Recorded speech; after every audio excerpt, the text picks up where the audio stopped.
How to fix this error when you try to play NFS Underground 2 and it says please restart disk 2. So just close this and then open Notepad, click on save as and then save it as this name semicolon FOOBAR semicolon, and make sure you click on this and set it to all files. Now click on save and then run the game again and it will hopefully problem solve. Alright, that's it for today's tutorial.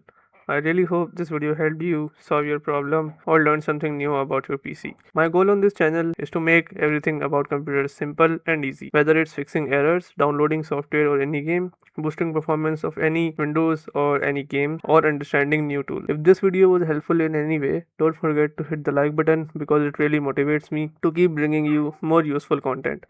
And if you're new here, make sure to subscribe and turn on the notification bell so you never miss any future tutorials, tips, and PC fixes. Also, if you're facing any issues or have any questions related to computers, Windows, software, or anything technical, drop them in the comments. I read all of your comments and I'll try my best to help you out. Thanks a lot for watching. Take care of your system, keep learning, and I'll see you in the next video. Thanks for watching.